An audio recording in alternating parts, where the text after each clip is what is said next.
Eu sou João Léo Júnior e aqui estão alguns livros em que ele demonstra um extraordinário visionarismo.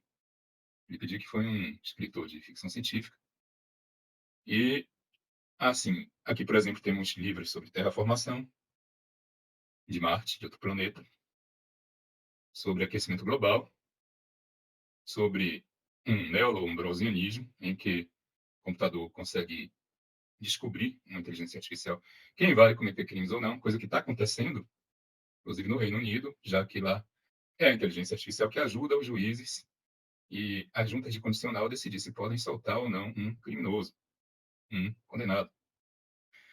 Aqui também temos esse livro, Blade Runner, que tem o nome original de Se Androides Sonham com Ovelhas Elétricas, né?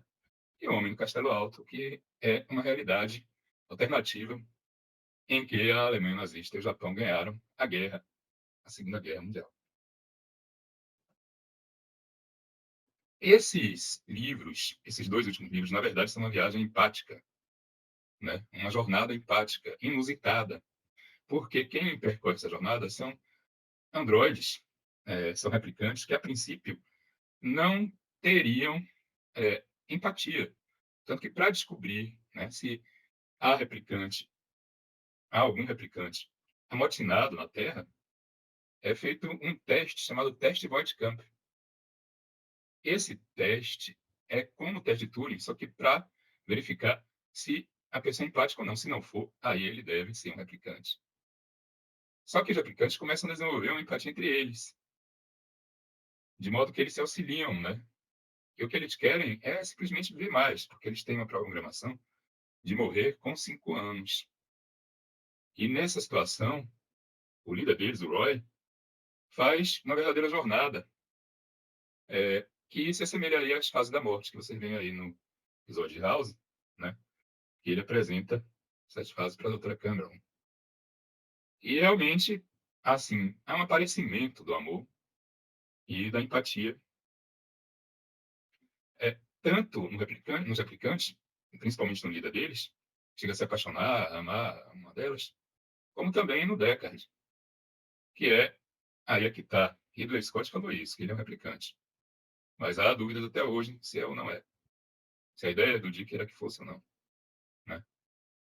É, e assim ele começa a desenvolver. Agora é engraçado que ele começa a desenvolver, porque nessa época aí, do futuro, desse futuro, na verdade já passado, né? Não havia animais mais na Terra, então ele queria comprar uma ovelha elétrica para ficar com um bichinho de estimação.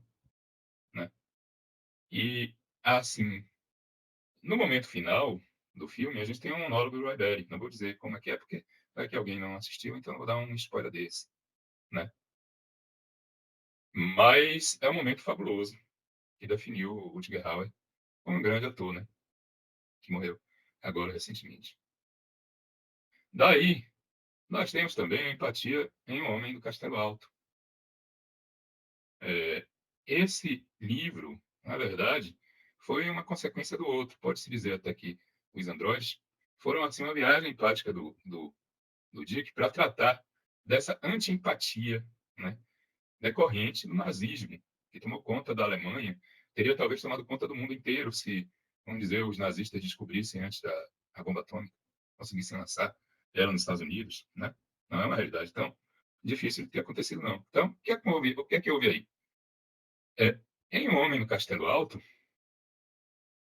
você vê a luta dos partisães, e é curioso que eles são aconselhados pelo livro da transmutação, o I Ching, né, de origem do taoísmo, ligado ao taoísmo. E lá eles vão, na verdade, descobrir que tem uma realidade alternativa. Isso daí é meio que, né, em que a Alemanha não perdeu a guerra. Ou melhor, em que a Alemanha perdeu a guerra. Nessa situação, o curioso é que, apesar disso, a empatia vai, de qualquer modo, progredindo, né? Mesmo nessa situação assim antiempática, mas ela vai progredindo. Até que, enfim, quando chega no final do livro, aí quem não quiser o spoiler, passe um pouco para frente o vídeo, ou está para o ouvido. Aí aparece lá que a Alemanha perdeu a guerra. Ou seja, na verdade, o nazismo, né, perdeu a guerra porque a empatia empatia é algo que tem que se espraiar, né? Até porque, assim, para a gente entendê-la, temos que entender também a anti-empatia, né? O mal. A origem do mal é basicamente a partir da amígdala, que é um centro de fuga e ataque que nós temos é, no cérebro reptiliano. E nosso cérebro evoluiu em camadas, né? Então, só muito tempo depois, porque a empatia foi surgir no córtex pré-frontal, quer dizer, ela surgiu a partir dos neurônios espelho, que a gente consegue sentir o que o outro sente através desses neurônios. Em um outro momento, a gente tem a origem antropológica do mal, porque na luta pela escassez, né, aí você vai ter que atingir o outro, atingir o semelhante, né? E daí segue-se a origem psíquica do mal, porque ao estabelecer que alguém é um vilão, você também recebe uma recompensa através da dopamina para o seu cérebro, né?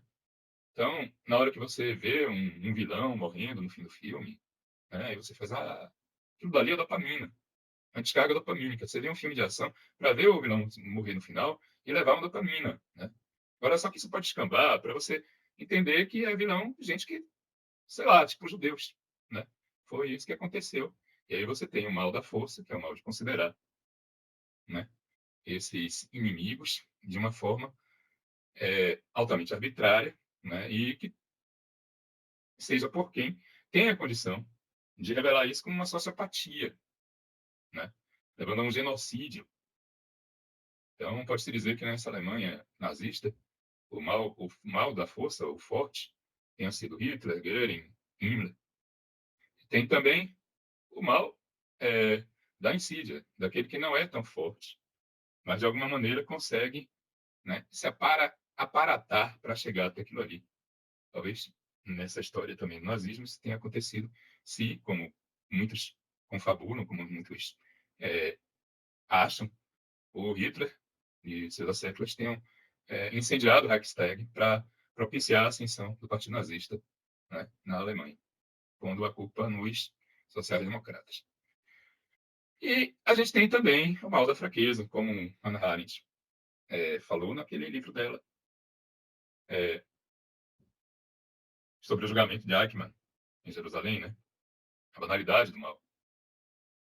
Agora, aí ele é um carreirista, né? Ele não tem, opta por não ter a consciência crítica do que é que ele está fazendo. E isso a gente vê nesse documentário muito bom da Netflix, Homens Comuns. Na sequência, a gente pode entender a empatia melhor, né? Ela é decorrente da biologia, que ela não só aparece em relação a filhotes, né? Você vai ter empatia quando você vê alguém com olho grande, com a boca, né, com a carinha assim de gatinho de botas, do Shrek. Agora, vai aparecer também, de uma forma mais elaborada, nas religiões maniqueístas, né, decorrente da era axial, que aí vai atingir em um ápice, né, um ápice mais recente, 2000 anos, a religião cristã. Você vê que a cruz, na realidade, ela vai simbolizar isso, a aversão ao mal. Você tem que ter a aversão a fazer aquilo que os julgadores de Jesus fizeram, entendeu? De cometer esse ato absurdo, que é levar um Messias, um super empata, né, à cruz, matar essa figura aí, que estaria apenas difundindo a empatia no mundo. E hoje, a empatia é mais que nunca necessária, porque a gente está chegando a um ponto de superpopulação, né, de mudanças climáticas cataclísmicas, de grandes ameaças. Pode ser que um asteroide venha em nossa direção, a gente tem que conseguir desenvolver um aparato para evitar uma extinção em massa, inclusive, né, evitar que nós joguemos armas de destruição de massa em nós mesmos, né? Então, aí talvez haja até um motivo de não ter tantas civilizações, é o que se especula, é o grande filtro, tá? É o grande filtro que faz com que se responda a, ao paradoxo de Fermi, porque Fermi, quando o pessoal descobriu o rádio, disse, tá, então cadê os alienígenas? Era para a gente estar escutando eles, né? Aqui Agora, nossa área, né, o direito, aí a gente vai tratar da empatia em relação a vários temas, né? Desses aqui, tem um que eu achei interessante falar mais, que é a justiça reparativa, porque o que é que ocorre? Isso daí tem origem com os indígenas norte-americanos, inclusive, porque eles são muito ligados à empatia. É uma figura que é como se fosse um conselheiro, ao mesmo tempo um coringa, né, nas aldeias indígenas, é o chamado Reoca. O Reoca é o super empata, né? Ele não é o chefe, porque os indígenas, né, eles entendem que não tem, os nativos norte-americanos, né, eles entendem que ele não tem as qualidades para ser chefe. O cara muito empata, ele vai acabar não tendo a firmeza necessária. Mas ele é ouvido e ele sente os elementos, ele tem uma conexão com a natureza. Quando está todo mundo feliz, ele está triste, é para ter cuidado, é para ter atenção, saber por quê, né? Então, em razão dessa empatia, apareceu a justiça reparativa em decisões como de um juiz canadense que não julgou uma índia, né, que teria assassinado o marido, algo assim. Na verdade, eu pus reparativa ao invés de justiça restaurativa, porque não dá para restaurar, entendeu? O que você tem que fazer é criar uma nova realidade, a partir da empatia, inclusive trabalhando uma eventual empatia do criminoso, não é isso? Para poder chegar a uma solução quanto ao conflito. Além disso, a gente teria, no plano histórico, a proscrição do nazismo, né? É, no fim do apartheid, relativização das castas sociais, inclusive em países como a Índia, né? De modo a termos uma igualdade, conhecer a igualdade entre os homens, afinal. E no plano jurisfilosófico, político, tanto do lado mais à direita como do lado mais à esquerda, né? Nós temos o John Rawls, com o contratualismo social, e nós temos a democracia participativa de Jürgen Habermas, né? Já do lado da esquerda, né? Temperando aquelas ideias do totalitário que poderiam levar a um totalitarismo, né? É, aqui, inclusive, a partir dessa visão, desse visionarismo do Dick, tem a situação da IA empática. Né? Como é que seria isso? A questão é que eu tinha falado da empatia da lógica, rapidamente, agora eu vou falar mais, é algo que decorre da lógica. A empatia decorre da lógica também. Tá? Ela não decorre apenas da necessidade de a gente cuidar dos bebês, que depois a gente tenha, então, essa capacidade de reconhecer outro como semelhante.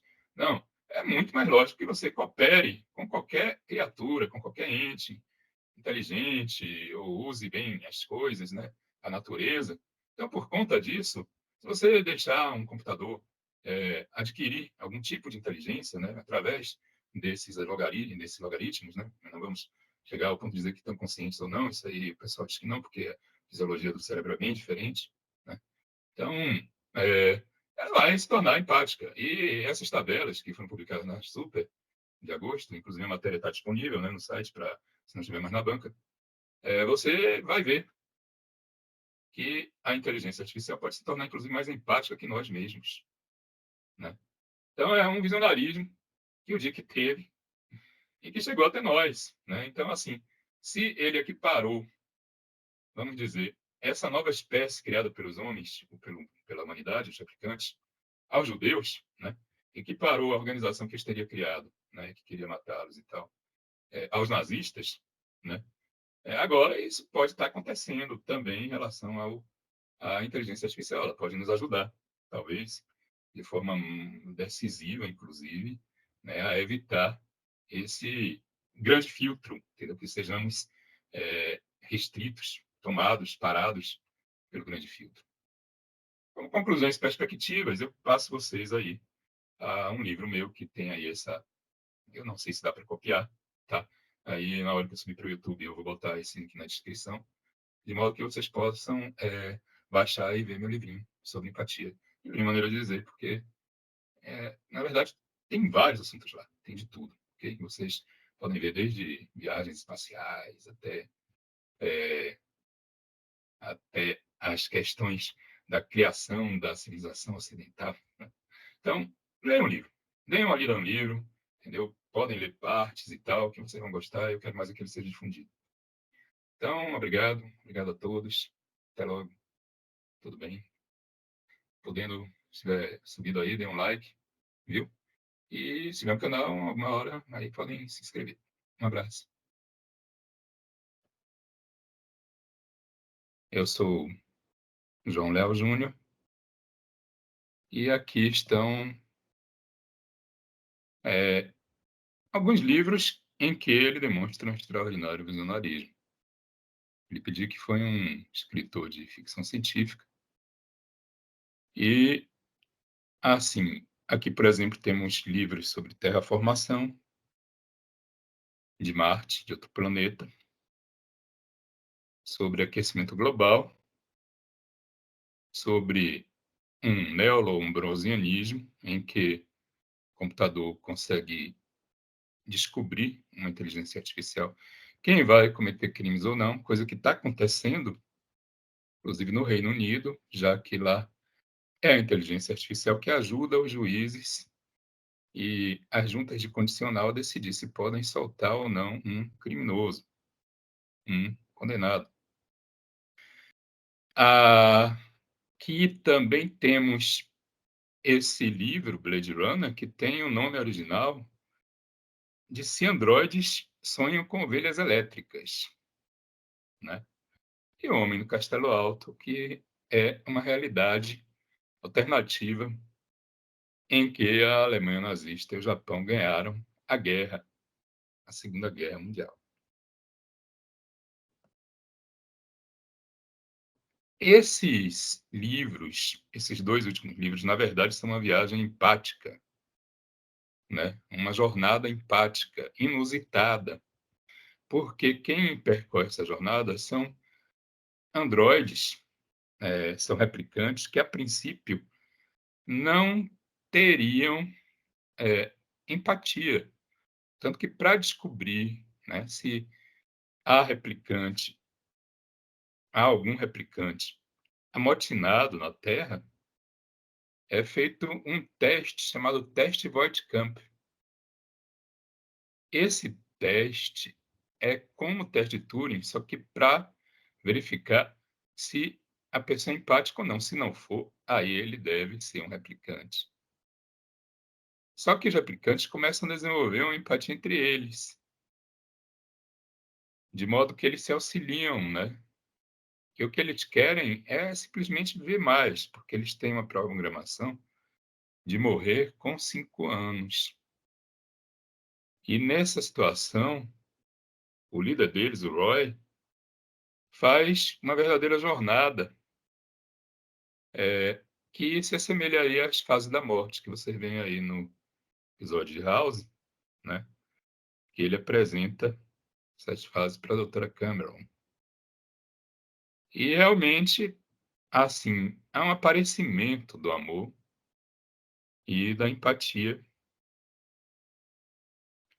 é, tanto nos replicantes, principalmente no líder deles, chega a se apaixonar, a amar uma delas, como também no Deckard, que aí é que está. Ridley Scott falou isso, que ele é um replicante. Mas há dúvidas até hoje se é ou não é. Se a ideia do Dick era que fosse ou não, né? É, e assim ele começa a desenvolver. Agora é engraçado que ele começa a desenvolver, porque nessa época aí do futuro, desse futuro, na verdade já passado, né? Não havia animais mais na Terra, então ele queria comprar uma ovelha elétrica para ficar com um bichinho de estimação, né?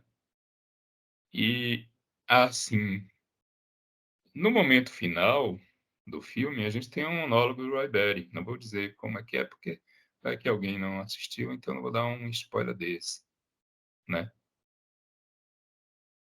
Mas é um momento fabuloso que definiu o Rutger Hauer como um grande ator, né? Que morreu agora recentemente. Daí, nós temos também a empatia em Um Homem do Castelo Alto. É, esse livro, na verdade, foi uma consequência do outro. Pode-se dizer até que os androides foram, assim, uma viagem empática do Dick para tratar dessa anti-empatia, né, decorrente do nazismo, que tomou conta da Alemanha, teria talvez tomado conta do mundo inteiro se, vamos dizer, os nazistas descobrissem antes da a bomba atômica, conseguissem lançar ela nos Estados Unidos, né? Não é uma realidade tão difícil de ter acontecido, não. Então, o que é que houve aí? É, em Um Homem no Castelo Alto, você vê a luta dos partisães, e é curioso que eles são aconselhados pelo livro da transmutação, o I Ching, né, de origem do taoísmo, ligado ao taoísmo. E lá eles vão, na verdade, descobrir que tem uma realidade alternativa. Isso daí é meio que, né, em que a Alemanha não perdeu a guerra, ou melhor, em que a Alemanha perdeu a guerra. Nessa situação, o curioso é que, apesar disso, a empatia vai, de qualquer modo, progredindo, né? Mesmo nessa situação assim antiempática, mas ela vai progredindo. Até que, enfim, quando chega no final do livro, aí quem não quiser o spoiler, passe um pouco para frente o vídeo, ou está para o ouvido. Aí aparece lá que a Alemanha perdeu a guerra, ou seja, na verdade, o nazismo, né, perdeu a guerra porque a empatia é algo que tem que se espraiar, né? Até porque, assim, para a gente entendê-la, temos que entender também a anti-empatia, né? O mal. A origem do mal é basicamente a partir da amígdala, que é um centro de fuga e ataque que nós temos é, no cérebro reptiliano, que nosso cérebro evolui em camadas, né? Então, só muito tempo depois que a empatia foi surgir no córtex pré-frontal, quer dizer, ela surgiu a partir dos neurônios espelho, que a gente consegue sentir o que o outro sente através desses neurônios. Em um outro momento, a gente tem a origem antropológica do mal, porque na luta pela escassez, né, aí você vai ter que atingir o outro, atingir o semelhante, né? E daí segue-se a origem psíquica do mal, porque ao estabelecer que alguém é um vilão, você também recebe uma recompensa através da dopamina para o seu cérebro, né? Então, na hora que você vê um vilão morrendo no fim do filme, né, e você faz, aquilo dali é dopamina, uma descarga dopamínica. Você vê um filme de ação para ver o vilão morrer no final e levar uma dopamina, né? Agora, só que isso pode escambar para você entender que é vilão gente que, sei lá, tipo judeus, né? Foi isso que aconteceu.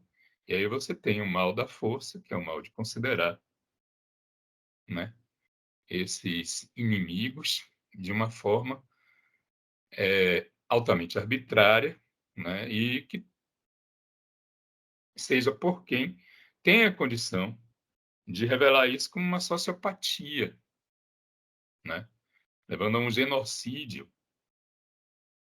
Então, pode-se dizer que nessa Alemanha nazista, o mal da força, o forte, tenha sido Hitler, Goering, Himmler. Tem também o mal da insídia, daquele que não é tão forte, mas de alguma maneira consegue, né, se aparatar para chegar até aquilo ali. Talvez nessa história também do nazismo isso tenha acontecido se, como muitos confabulam, como muitos acham, o Hitler e seus asseclas tenham incendiado o Reichstag para propiciar a ascensão do Partido Nazista, né, na Alemanha. pondo a culpa nos sociais-democratas. E a gente tem também o mal da fraqueza, como Hannah Arendt falou naquele livro dela, eh, sobre o julgamento de Eichmann em Jerusalém, né? A banalidade do mal. Agora, aí ele é um carreirista, né? Ele não tem, opta por não ter a consciência crítica do que é que ele está fazendo. E isso a gente vê nesse documentário muito bom da Netflix, Homens Comuns.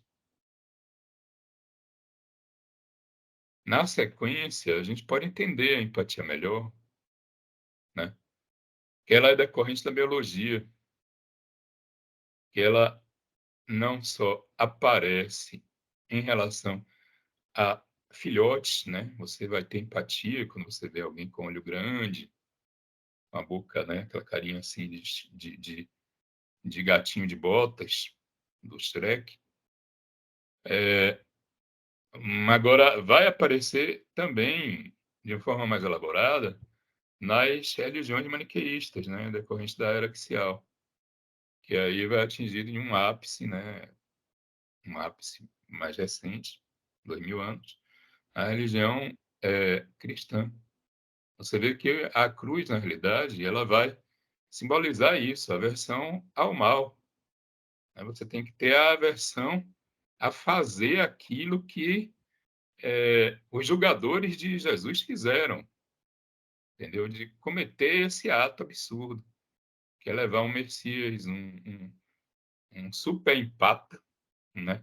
À cruz, matar essa figura aí que estaria apenas difundindo a empatia no mundo.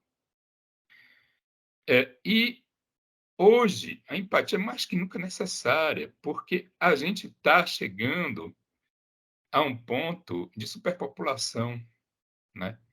De mudanças climáticas cataclísmicas, de grandes ameaças. Pode ser que um asteroide venha em nossa direção, a gente tem que conseguir desenvolver um aparato para evitar uma extinção em massa, inclusive, né, evitar que nós joguemos armas de destruição de massa em nós mesmos, né? Então, aí talvez haja até um motivo de não ter tantas civilizações, é o que se especula, é o grande filtro, tá?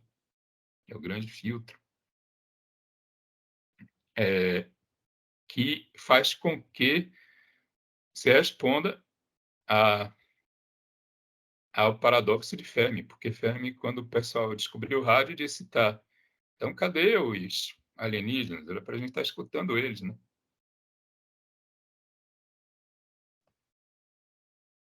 Aqui, agora, nossa área, né, o direito, aí a gente vai tratar da empatia em relação a vários temas, né. Desses aqui, tem um que eu achei interessante falar mais, que é a justiça reparativa, porque o que é que ocorre? Isso daí tem origem com os indígenas norte-americanos, inclusive, porque eles são muito ligados à empatia. É uma figura que é como se fosse um conselheiro, ao mesmo tempo um coringa, né, na nas aldeias indígenas, é o chamado Reoca. O Reoca é o super empata, né? Ele não é o chefe, porque os indígenas, né, eles entendem que não tem os nativos norte-americanos, né, eles entendem que ele não tem as qualidades para ser chefe. O cara muito empata, ele vai acabar não tendo a firmeza necessária. Mas ele é ouvido e ele sente os elementos, ele tem uma conexão com a natureza. Quando está todo mundo feliz, ele está triste, é para ter cuidado, é para ter atenção, saber por quê, né? Então, em razão dessa empatia, apareceu a justiça reparativa em decisões como de um juiz canadense que não julgou uma índia, né, que teria assassinado o marido, algo assim. Na verdade, eu pus reparativa ao invés de justiça restaurativa, porque não dá para restaurar, entendeu? O que você tem que fazer é criar uma nova realidade, a partir da empatia, inclusive trabalhando uma eventual empatia do criminoso, não é isso? Para poder chegar a uma solução quanto ao conflito. Além disso, a gente teria, no plano histórico, a proscrição do nazismo, né? Eh, o fim do apartheid, relativização das castas sociais, inclusive em países como a Índia, né? De modo a termos uma igualdade, conhecer a igualdade entre os homens, afinal. E no plano jurisfilosófico, político, tanto do lado mais à direita, como do lado mais à esquerda, né? Nós temos o John Rawls, com o contratualismo social, e nós temos a democracia participativa de Jürgen Habermas, né? Já do lado da esquerda, né? Temperando aquelas ideias do totalitar que poderiam levar a um totalitarismo, né? Eh, aqui, inclusive, a partir dessa visão, desse visionarismo do Dick, tem a situação da IA empática, né? Como é que seria isso? A questão é que eu tinha falado da empatia da lógica, rapidamente, agora eu vou falar mais, é algo que decorre da lógica, a empatia decorre da lógica também. Tá? Ela não decorre apenas da necessidade de a gente cuidar dos bebês, que depois a gente tenha, então, essa capacidade de reconhecer outro como semelhante. Não, é muito mais lógico que você coopere com qualquer criatura, com qualquer ente inteligente, ou use bem as coisas, né? A natureza. Então, por conta disso, se você deixar um computador adquirir algum tipo de inteligência, né, através desses logaritmos, né? Não vamos chegar ao ponto de dizer que estão conscientes ou não, isso aí o pessoal diz que não, porque a fisiologia do cérebro é bem diferente, né? Então, é, ela vai se tornar empática. E essas tabelas que foram publicadas na Super de agosto, inclusive a matéria está disponível, né, no site para se não estiver mais na banca, você vai ver que a inteligência artificial pode se tornar, inclusive, mais empática que nós mesmos, né? Então, é um visionarismo que o Dick teve e que chegou até nós, né? Então, assim, se ele equiparou, vamos dizer, essa nova espécie criada pelos homens, pela humanidade, os replicantes, aos judeus, né? Equiparou a organização que eles teria criado, né? Que queria matá-los e tal, aos nazistas, né? Agora, isso pode estar acontecendo também em relação à inteligência artificial. Ela pode nos ajudar, talvez de forma decisiva, inclusive, né, a evitar esse grande filtro, entendeu? Que sejamos restritos, tomados, parados pelo grande filtro. Como conclusões perspectivas, eu passo vocês aí a um livro meu que tem aí essa. Eu não sei se dá para copiar, tá? Aí, na hora que eu subir para o YouTube, eu vou botar esse link na descrição, de modo que vocês possam baixar e ver meu livrinho sobre empatia. Livrinho, maneira de dizer, porque, na verdade, tem vários assuntos lá, tem de tudo, ok? Vocês podem ver desde viagens espaciais até as questões da criação da civilização ocidental, né? Então, leiam o livro. Deem uma lida no livro, entendeu? Podem ler partes e tal, que vocês vão gostar. Eu quero mais é que ele seja difundido. Então, obrigado. Obrigado a todos. Até logo. Tudo bem? Podendo Se tiver subido aí, dê um like, viu? E se tiver no canal, alguma hora, aí podem se inscrever. Um abraço.